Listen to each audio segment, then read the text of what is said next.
Fala, Gu. Mais ou menos falando, acredito eu, nessa linha de raciocínio, tem uma mensagem do Jeff Faroya Alves, ele falou assim: ou seja, quem não consegue subir e descer cardio por causa dos beta-bloqueadores está quilhado, aí ele colocou aqui palavra portuguesa, a nível de cartucheira lateral.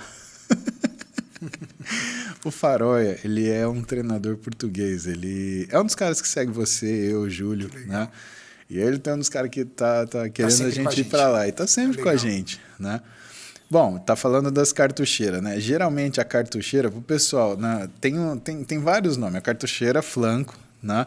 Eu acho legal o nome americano, chama Love Handles, né? Love Handles, entendeu? Até porque você puxa, né? Pronto, não precisa explicar mais nada, né? Eu achei que você não ia explicar. Ai, cara. os puxadores do amor, né? A gente tá falando dos flancos, tá, pessoal? Essa região aqui, lombar aqui, é desgraçada, que não sai mais nem que o cacete, entendeu? Pode ser chamada de love handles, entendeu? Que você puxa ali como alça.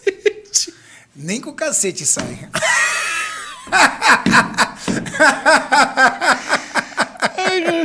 Ai, meu Deus do céu. Ai, ferrou. Esse vira meme, se fudeu. Esse vira meme, irmão. Esse vira meme. Esqueci o que eu tava falando.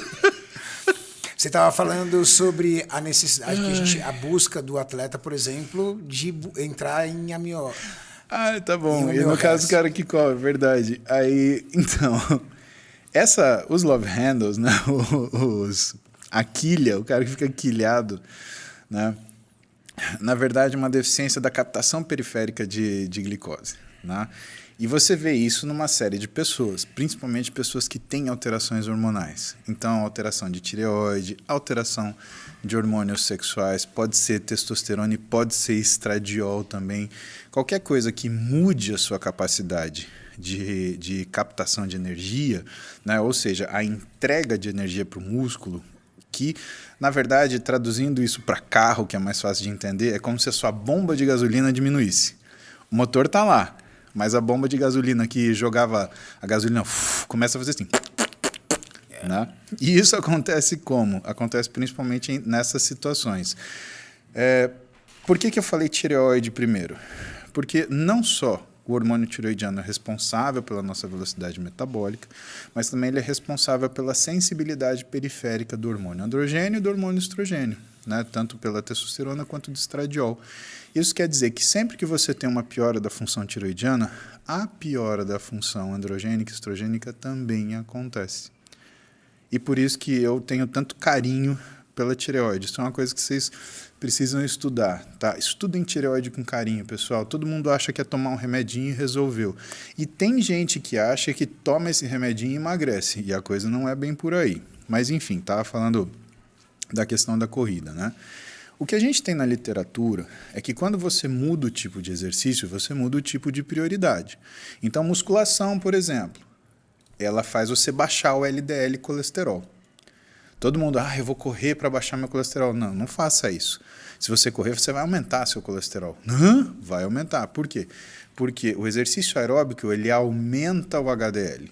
Isso é importante porque isso é uma coisa... Olha que interessante. Então, correr pode aumentar o seu colesterol. Pode aumentar seu colesterol. Se você não tem um controle alimentar. Se você tem problemas, uma má alimentação, se você está numa atmosfera propícia, vamos dizer assim, né? E começa a correr, o que é o que tende a acontecer? Aumentar o seu colesterol. O cardiologista sabe disso. Por que aumenta? Ele aumenta de um jeito ruim? Não, não aumenta de um jeito ruim. Calma que eu não disse isso. O que acontece é que ele aumenta o HDL, que é o colesterol bom. Só que se você tem 300 de colesterol e aumenta o seu HDL, você vai para 310. Então o colesterol total vai aumentar. O que melhora? Melhora uma coisa chamada índice de Castelli, que é a relação entre o colesterol ruim e o colesterol bom, se a gente pode falar assim. Tá? Que é algo muito difícil, por exemplo, nos atletas. Os atletas Exato. Geralmente têm o colesterol bom muito baixo. Exato. Porque trabalha muito em restrição calórica, não utiliza Exato. muita fonte de gordura. Usa medicação, também interfere. Os hormônios esteroides aumentam o colesterol ruim. Exatamente. Então, existe essa coisa. E o que mais que o aeróbio faz? O aeróbio remove gordura subcutânea.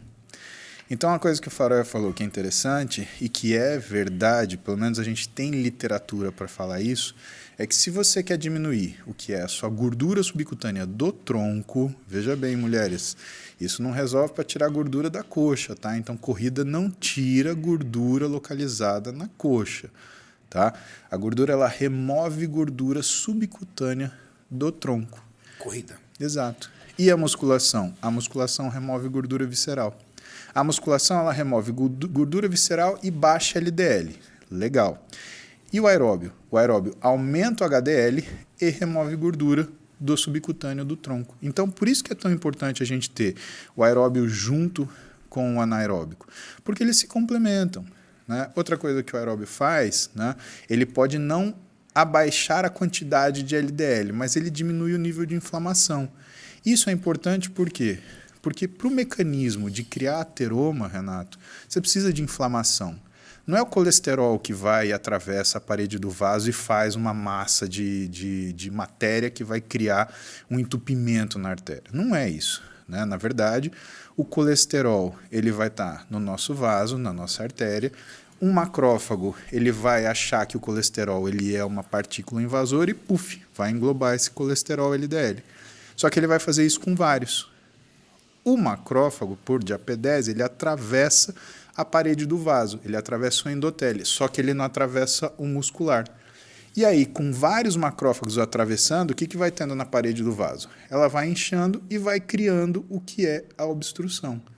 Então, a doença ateromatosa, ela vem por inflamação. Então, tudo que cuida de inflamação é benéfico para quem tem tendência à doença ateromatosa ou já tem essa doença. Ah, eu já montei o ateroma. Então treine. Por quê? Porque você vai diminuir a calcificação dele. Ah, eu já tenho o ateroma calcificado. Então treine, porque você vai melhorar a mobilidade do endotélio, aquele vaso vai funcionar melhor. Mas claro, você tem que ter um acompanhamento médico para isso, porque dependendo do tamanho do ateroma, você precisa fazer alguma coisa. É aí que entra o stent, né? Quando faz a hemodinâmica, vê lá uma obstrução maior do que 80% e o médico ele põe aquela molinha dentro da artéria que abre a artéria e confere passagem naquele trajeto que era comprometido, né? Então essa é a história do aeróbio e por isso que o Faroya falou, quilhado, o aeróbio ajuda, né? Mas assim, tem que lembrar, né? Sempre que a gente fala qualquer coisa de gordura, tem que falar da dieta, senão a gente tem só um resultado parcial, né?